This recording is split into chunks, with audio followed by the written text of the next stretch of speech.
نجي معكم السر اللي يخليك توفق بين خدمتك على يوتيوب، انستغرام، فيسبوك، تيك توك. نعرف برشا منكم كان عندك مشروع وتحب تقوي مبيعاتك ولا تحب تزيد تتعرف اكثر وتحب تزيد في المتابعين، وعندك ديما المشكله نتاع كيفاش نوفق بين خدمتي على لي ريزو سوسيو الكل. نعرف اللي لو كان لي ريزو سوسيو الكل اللي قاعد تخدم عليهم ينجموا يعطيوك نتائج، اوتوماتيكمون باش تزيد المداخيل نتاعك، باش يزيدوا متابعينك، باش تزيد شهرتك. هذاك علاش لازمك تعرف انه لي زاجونس بروفيسيونيل كيفنا احنا ولا الزملاء نتاعنا عندنا دي بتي سكري اللي يخليو خدمتنا مع الكليونات اللي نخدموا معاهم يعطيو نتائج، ونبقاو في نفس الوقت عندنا التوازن بين خدمه السوشيال ميديا والكونتوني والديجيتال وبين المداخيل، زيت المداخيل وتطوير المشاريع. دونك بارمي لي زاستوس ولي زوتي اللي نستعملوا في وسط لي زاجونس حاجه اسمها الكالندري اديتوريال. الكالندري اديتوريال بيتيتر تنجم تعمل ريشيرش على جوجل باش تلقى دي كالندري اديتوريال ادروات يا غوش، لكن ماهيش هذيك الكالندري اديتوريال.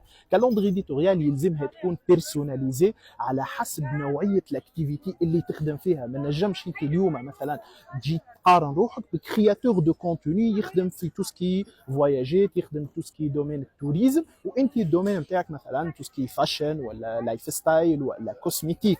تلاحظ اللي لنا الاخر باش تلقى عنده برشا كونتوني يزيد على خاطر هو يسافر بارتو، بينما انت عندك تقريبا 80% من وقتك في البيرو ولا في الاتولي ولا في اللوزين. هذاك علاش لازم تتعلم انه صحيح باش تلقى لي كالندري ديتوريال، شوف رونسينيفو، لكن اهم حاجه لازم تتعلم كيفاش تعمل كالندري ديتوريال بيرسوناليزي للبزنس نتاعك. ولنا اهم حاجات اللي تحبك تركز فيهم هو قداش تنجم تنفستي، قداش عندك بيدجي باش تنفستي سواء في التيم والا في اللي فور اللي باش يتحط في الباكيج نتاع توسكي كونتوني فيزيوال ولا كونتوني كوميونيكاسيون. حاجه ثانيه، هل عندك القدره انك توصل للشرائح الكل اللي قاعد تخدم عليهم؟ خاطر كي نقولوا خدمه على اليوتيوب تستهدف به شرائح معينه. كانك تو في بارتي من واحد من لي بروغرام دو فورماسيون تاعنا كيما البروغرام ديجيتال ماركتينغ افونسي ديجيتال سكسيس، نورمالمون لي زاستيس هذه كلهم تكون متعلمهم، تكون تعرف تطبق فيهم. مي سينون رونسينيفو، شوفوا دي فورماسيون، تعلم كيفاش تحدد، كيفاش كل سيبل، كل كانال دو كوميونيكاسيون تمشي ديريكتومون للشخص اللي مهتم فيه.